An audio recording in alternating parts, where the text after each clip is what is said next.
Eh bien, bonjour à tous. Je remercie Monsieur Ladou pour son superbe discours qui a très bien introduit le symposium.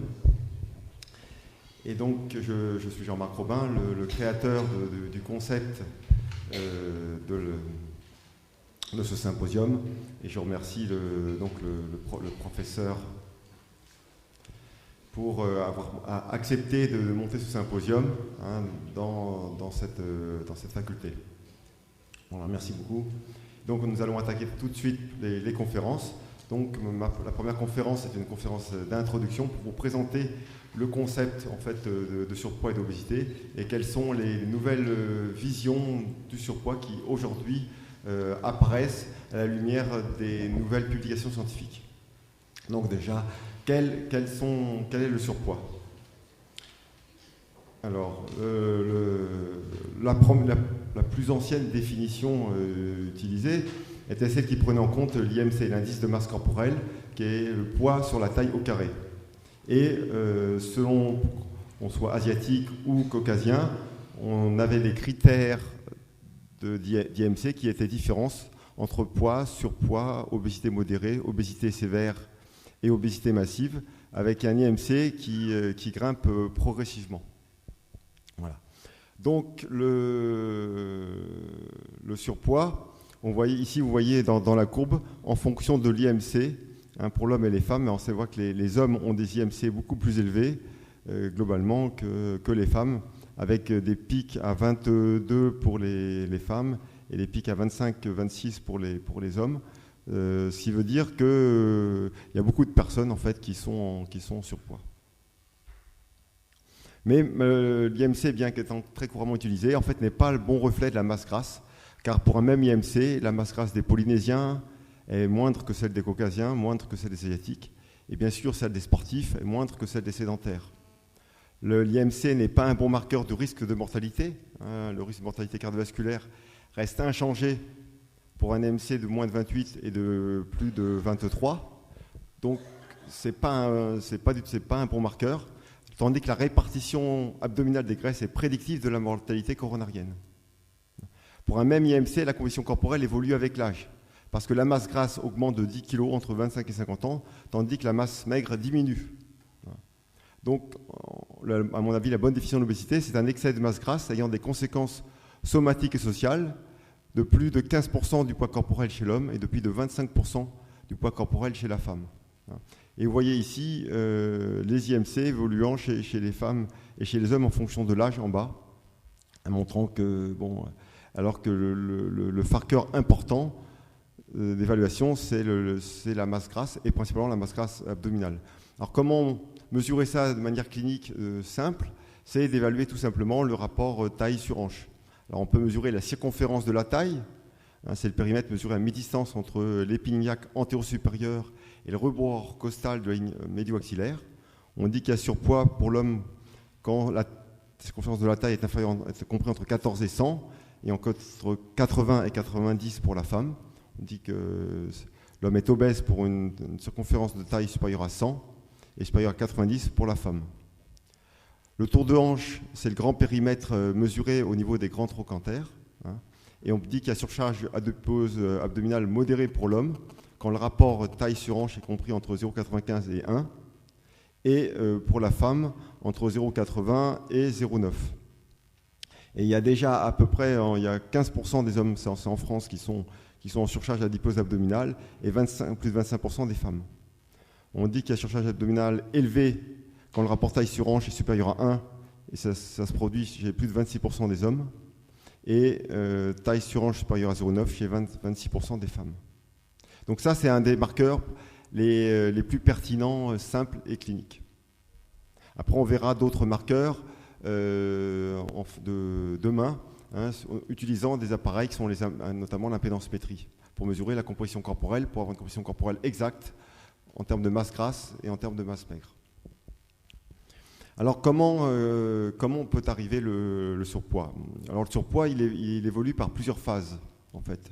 On part d'une phase d'équilibre au départ. Le sujet va consommer, va avoir un excès d'apport alimentaire, un excès d'apport énergétique plus exactement. Et donc il va y avoir synthèse de masse grasse qui va augmenter progressivement. Mais quand il y a augmentation de la masse grasse, il y a aussi augmentation de la masse maigre, mais de manière moindre, jusqu'à trouver un nouvel équilibre, parce que l'augmentation de la masse maigre va entraîner une augmentation de la dépense énergétique, qui va progressivement compenser l'augmentation des apports alimentaires, et on va arriver à une stabilisation, à un nouvel équilibre avec un surpoids. Donc, c'est cette phase dynamique de prise pondérale au cours duquel les apports énergétiques sont supérieurs aux dépenses énergétiques. Il faut dire aussi que les obèses ont souvent une thermogénèse postprandiale, c'est-à-dire augmentation de la température et dépenses énergétiques liées à la prise alimentaire. Ça représente en général 10% du métabolisme de base. Et cette dépense énergétique, elle est réduite de 50% chez un tiers des obèses, par stimulation plus faible du système sympathique. Son anomalie peut expliquer même 100 à 150 kcal d'épargne, soit une prise pondérale de 5 à 10 kg. De plus, en moyenne, il y a l'excès d'énergie stockée. Pour un gain de 10 kg de gain pondéral, il y a environ 7 kg de masse grasse et 3 kg de masse maigre. Donc au cours de cette phase dynamique, il y a une augmentation de la masse maigre, du renouvellement de la masse maigre viscérale, avec donc en conséquence une augmentation du métabolisme de base et donc de la dépense énergique des 24 heures, de la dépense énergique totale. Ensuite intervient cette phase statique d'entretien pondéral avec un bilan d'énergie équilibré, dépenses équilibrant la prise énergétique. Et il faut globalement une élévation de la consommation d'énergie de 5% va entraîner une augmentation de la dépense énergétique équivalente à cet excès d'apport quand le sujet aura pris 10 kg. C'est-à-dire vous prenez 5% d'énergie de plus, ça équivaut à 10 kg de prise pondérale, et en augmentant notamment l'oxydation lipidique. Ensuite, si les personnes continuent à surconsommer, il peut y avoir une aggravation possible de la prise de poids, parce que le métabolisme de base, notamment par kilo de poids corporel, est plus bas chez le sujet en surpoids que chez le sujet mince. C'est-à-dire pour la masse maigre, en fait, globalement, le sujet va avoir ses apports et sa dépense énergétique plus faible par rapport au poids. L'augmentation du poids corporel va entraîner donc une baisse du métabolisme de base par kilo de poids, ce qui va favoriser l'augmentation de la masse grasse et donc d'une balance énergétique positive. Maintenant, bien sûr, on va essayer de faire maigrir ce sujet par différents moyens.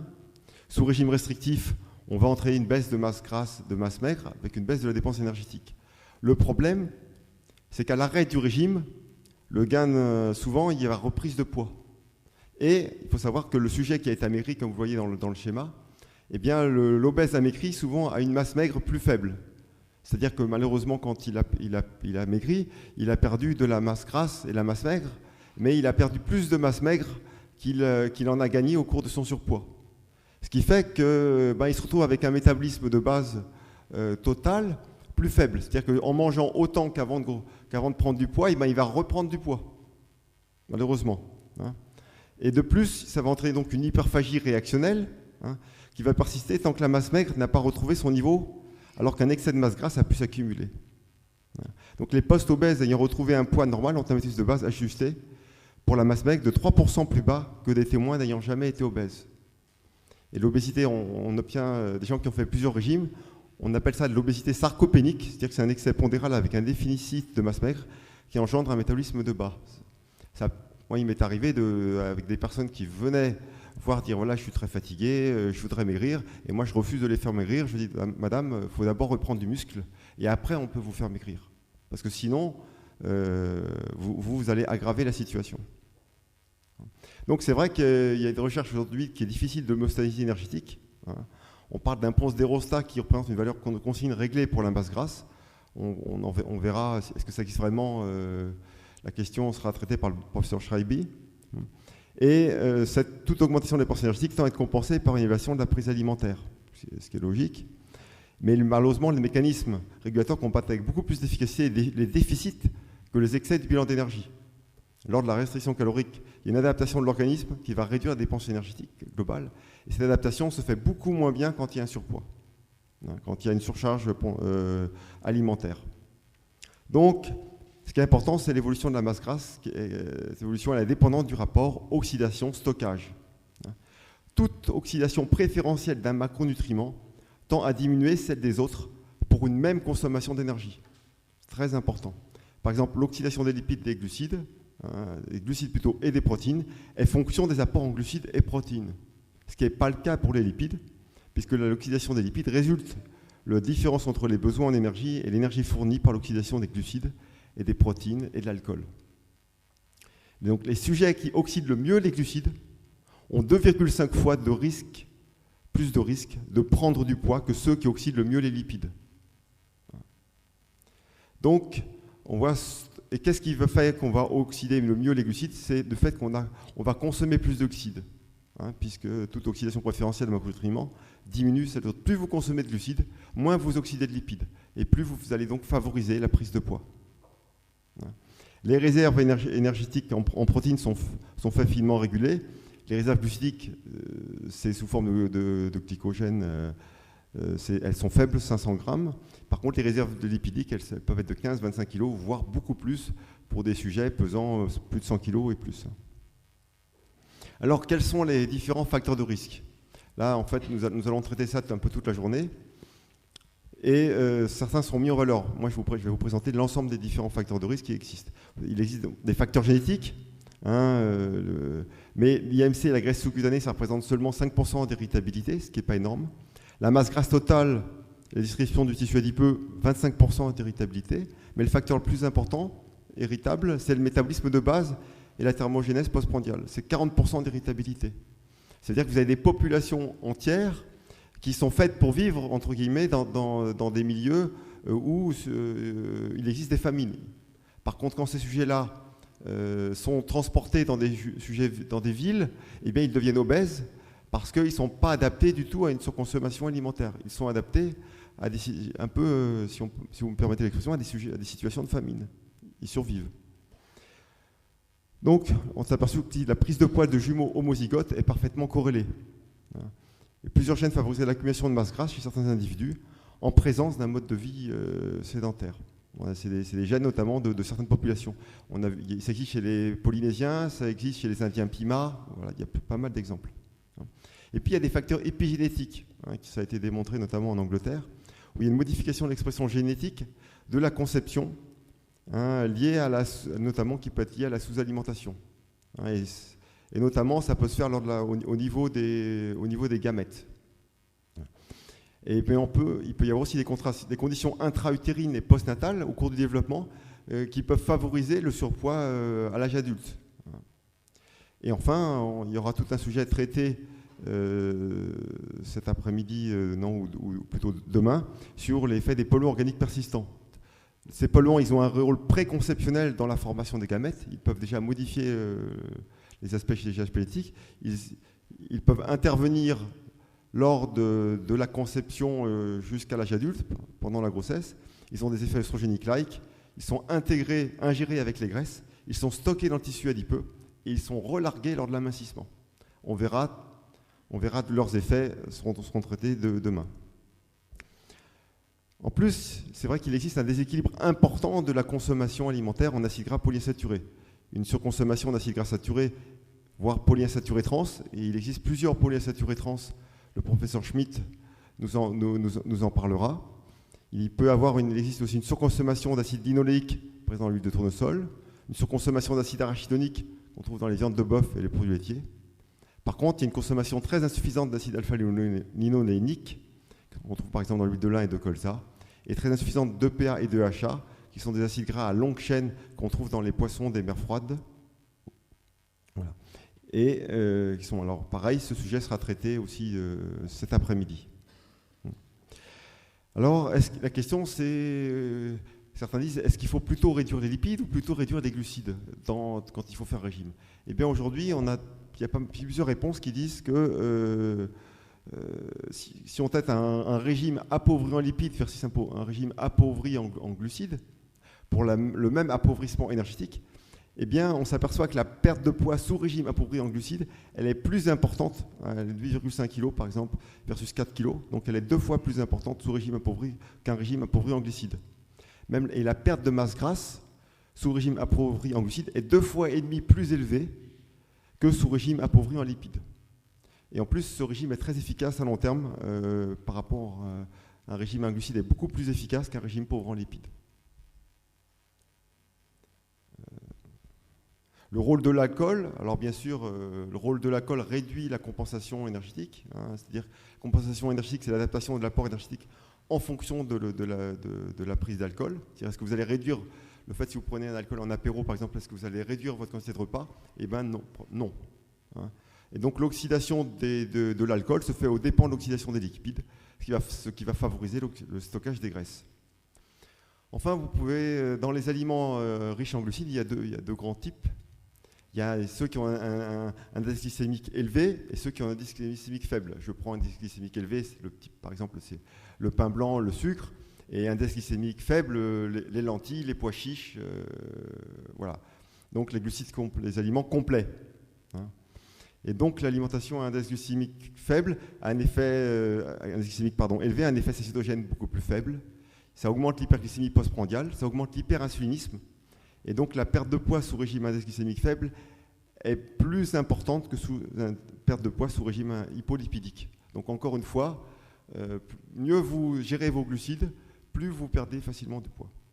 Alors, par exemple, on a testé est-ce qu'il y a alimentation liquide versus solide. Et bien, l'alimentation liquide, il y a une baisse de la compensation énergétique, notamment en dessous d'une certaine consistance de l'aliment.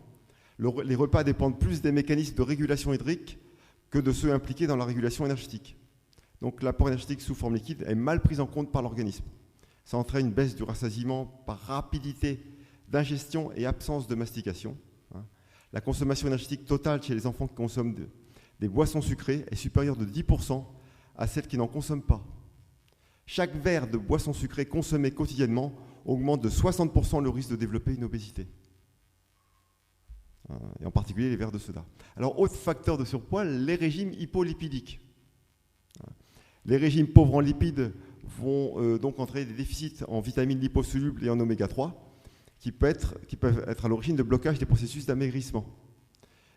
S'ils sont pauvres en lipides, ils sont souvent relativement riches en glucides, ce qui va stimuler la libération d'insuline, voire favoriser le risque même de diabète, augmenter la synthèse de cholestérol et donc secondairement pouvant favoriser la prise de poids.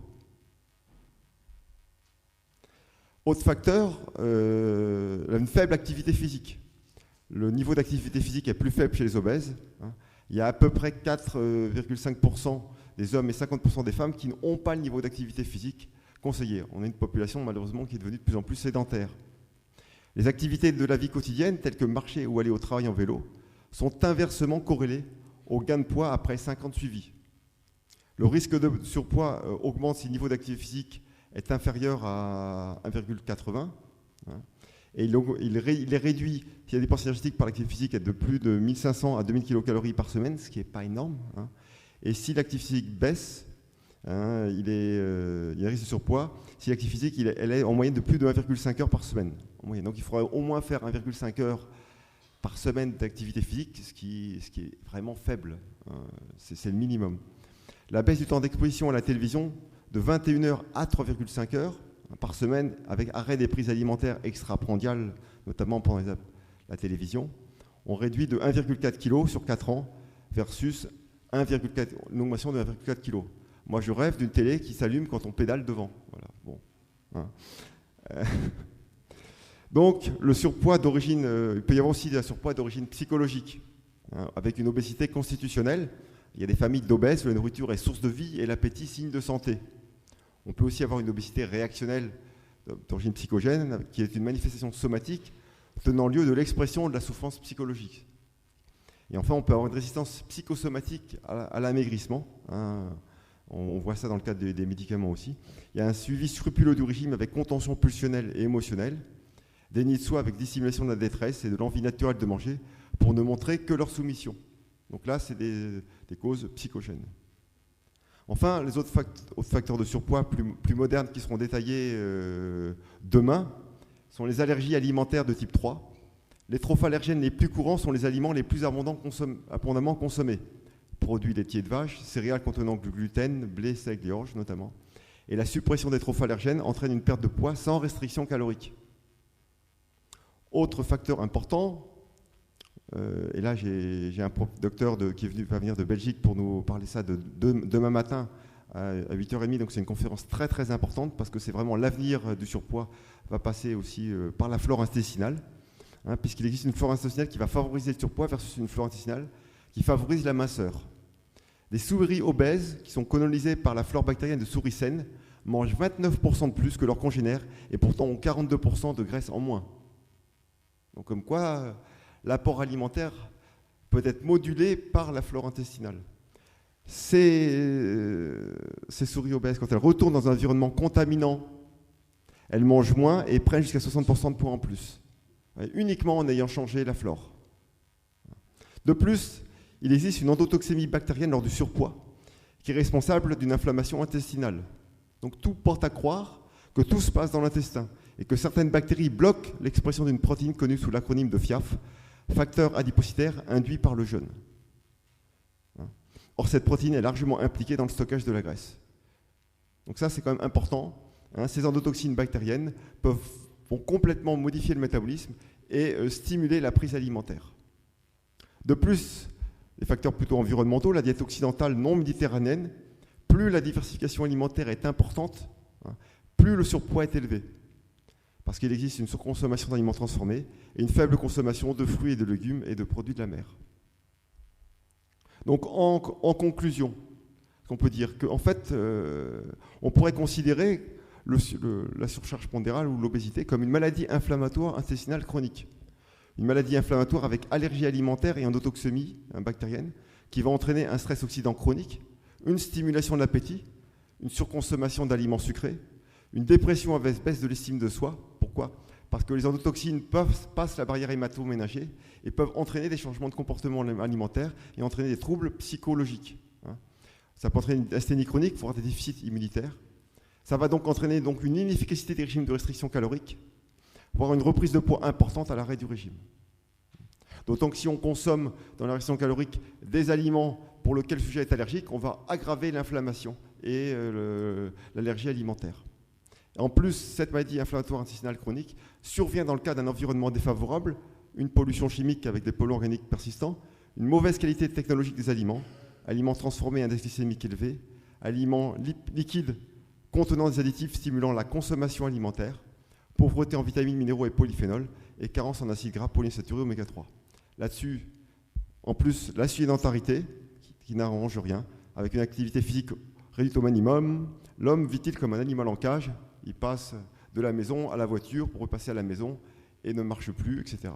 Et ça, il faut réintroduire une marche obligatoire, un minimum d'activité physique tous les jours, c'est important, et penser à traiter cette maladie inflammatoire intestinale chronique qui est source de bien des pathologies. Voilà, je vous remercie.